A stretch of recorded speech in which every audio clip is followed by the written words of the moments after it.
Probably you've been using the terminal, this beast, your entire career, your entire life, and have no idea how it works, how applications interact with the terminal behind the scenes. But no worries, because in this video I'll be covering all that. By the end of this video you'll get an understanding how famous applications like SH or TMUX or the shell emulator or the terminal emulator work behind the scene, which is for example, this is a terminal emulator. This is just a graphical interface emulating a terminal. Since this is a huge topic, I decided to separate this topic into two subtopics or two videos.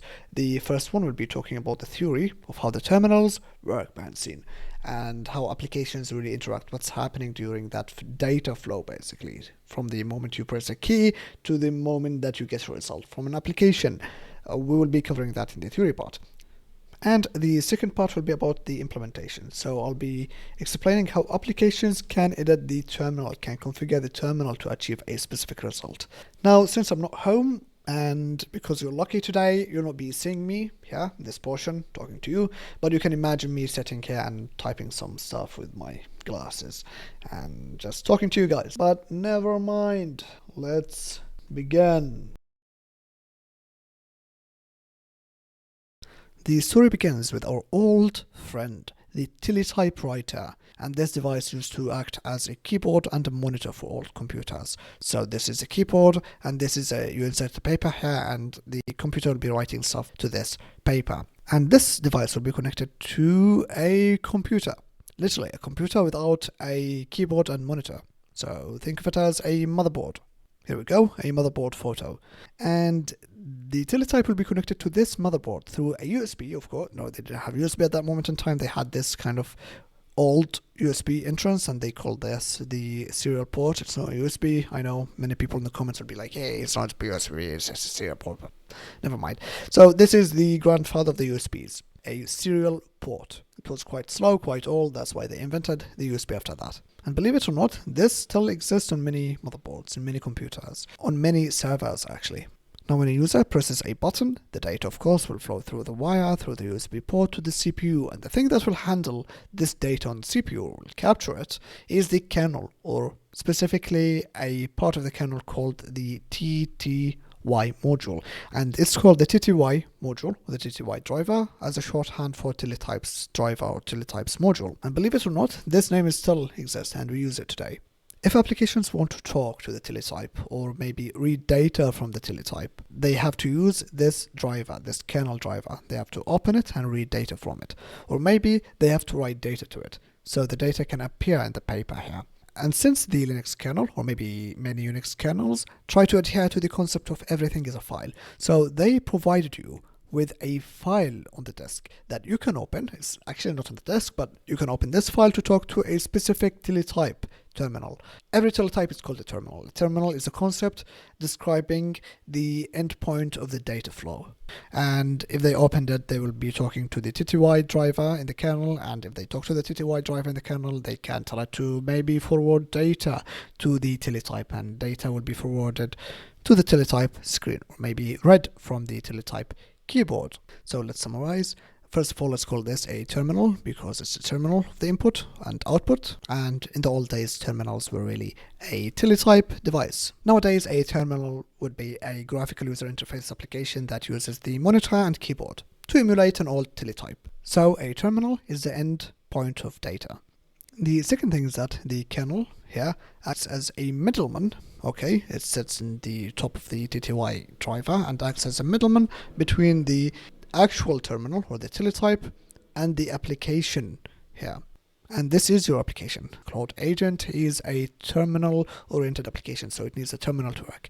And since it needs a terminal to work, it has to contact the kernel, specifically using the TTY driver to talk to a specific terminal. You type stuff, it goes through the kernel, a specific module, the TTY module, and this module will transfer data to the actual application. That application will be writing data to that specific module, and that module will be transferring data to the whatever terminal you're using. Now we will dive into this in a bit. So this is a crude overview, and I'll be diving into these sections in a bit, but just understand that the kernel is acting as a middleman between the actual terminal and the applications. And I lied about this point. Most of the applications will not be using the virtual consoles or virtual terminals that the kernel provides, so we will understand that in a moment.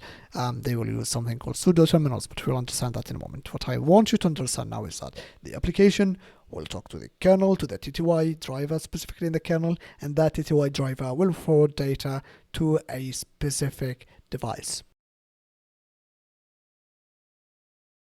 Now let's dive a little bit deeper into the TTY driver module. So the first piece of information that I want you to know is that the TTY driver does not pass input to the application unless enter is pressed. And this is to give the user a chance basically to edit the line before passing it to the application. So basically that's why most of the time the read system call will freeze the application until enter is pressed. So what I want you to know is that the TTY module has some kind of an internal buffer, an internal memory to keep the line before sending it to the application. And you can just edit the line as much as you want, as much as you like, and then press enter, and that line will be sent to the application.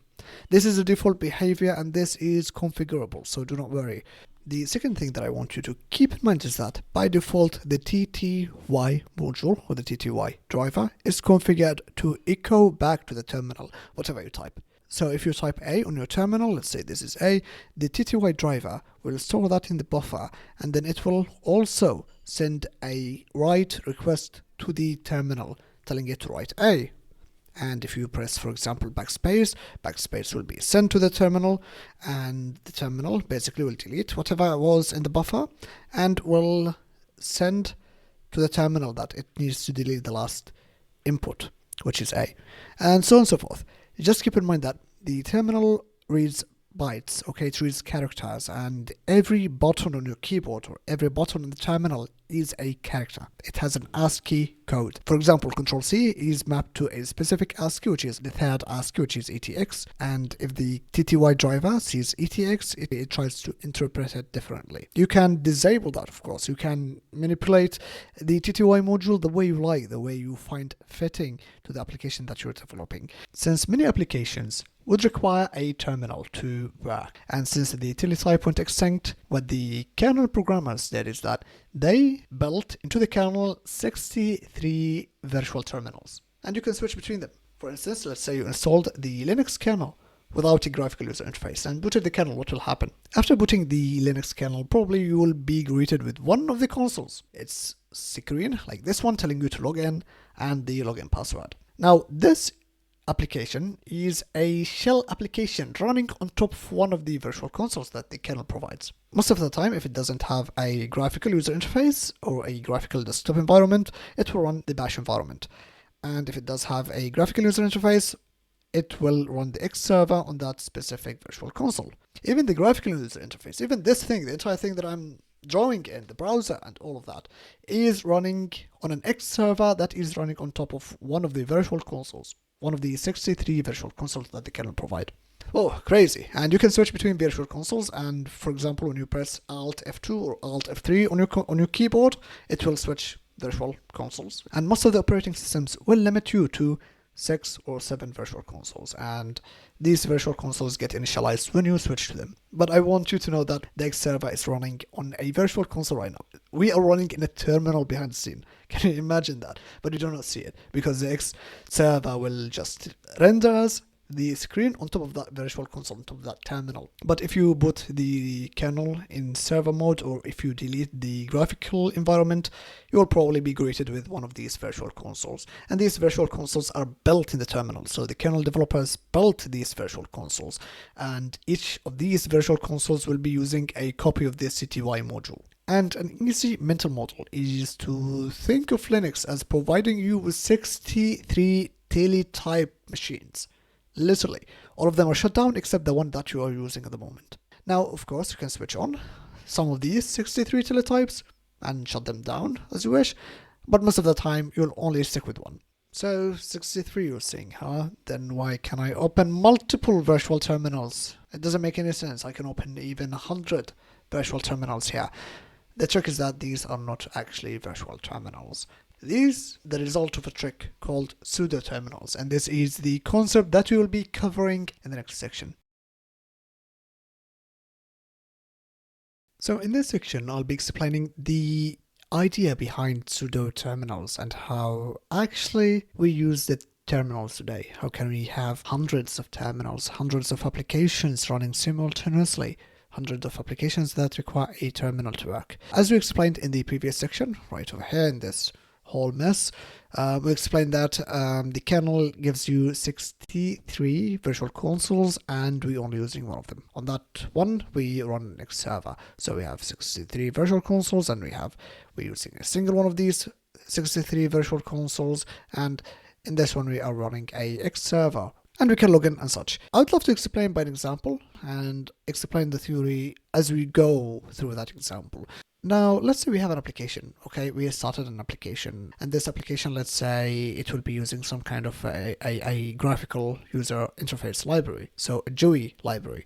And that can be in Genome, for instance, that can be GTK, some games will use GLFW, SDL, whatever. We really do not care about which graphical user interface library we are using. We know that we start an application that will use a graphical user interface to render something, to create a window and render something. So we have now an empty window, okay? And in this empty window, let's say this window is tracking the keyboard inputs.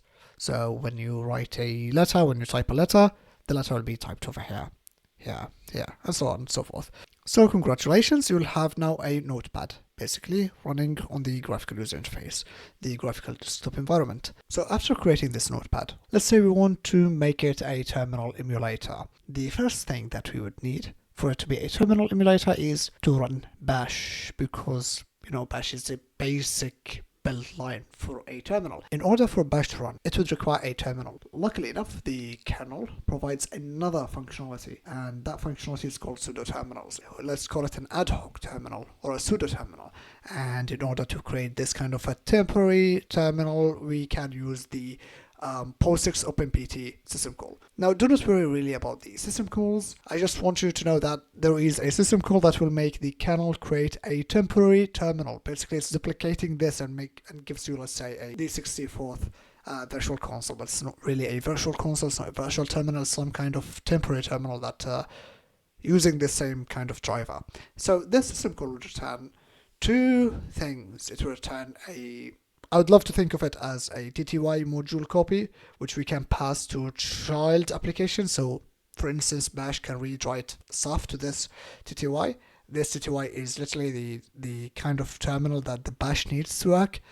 And then we can have a master, or maybe I love to call it a teletype machine. So this is how we would display things that the bash outputs. So it will return these two files. In modern world, we call this master and we call this slave, but I do not like these terms.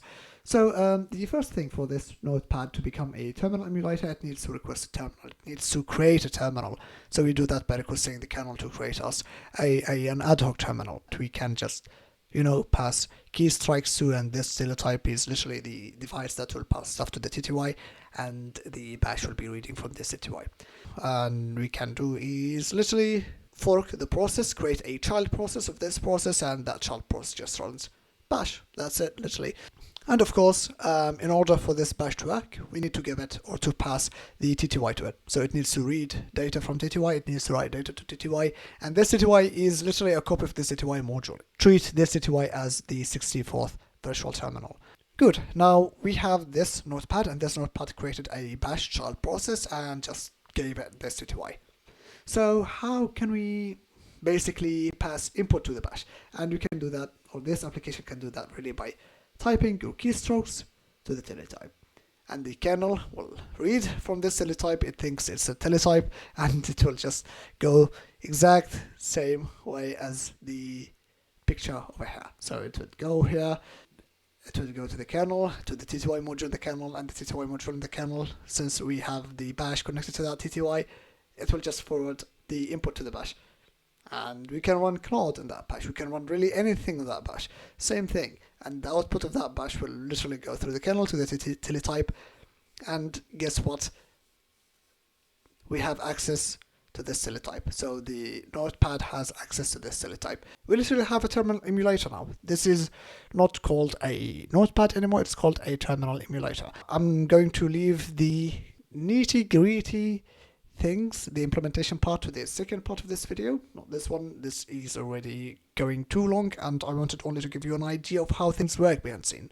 And please do not forget that these two literally can be configured same as you would configure this 63 virtual terminals. You can configure how they work, but that will be left to the second part, of course. All pseudo terminals can run on a single virtual console.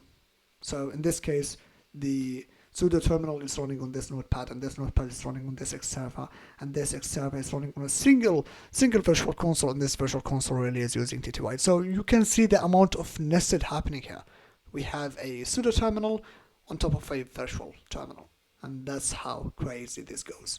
So what I want you to know now, before ending the video, is that there are multiple modes for the terminal. Canonical, which means that you write a line, you delete your stuff, and then you press enter, and the line will be forwarded to the application. You can also have it that it forwards to the application every single letter typed. The second thing I want you to know that you can configure the terminal using the TTY application. You can just go with help, but we will dive into that in the second video, in the next video. Finally, the last thing I want you to know before stopping this video, of course, is that the TTY module sees characters as ASCII. Every key strike on a keyboard is seen as ASCII by this module, and some ASCII characters are interpreted in a special way.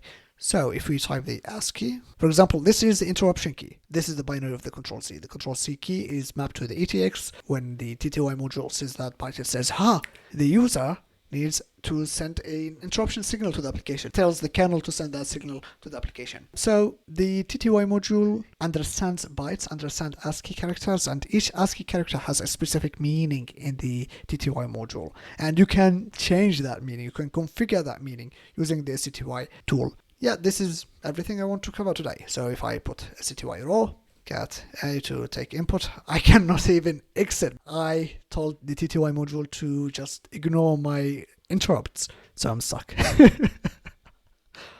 Anyway, this is it for today. Well, see you soon. Subscribe and like.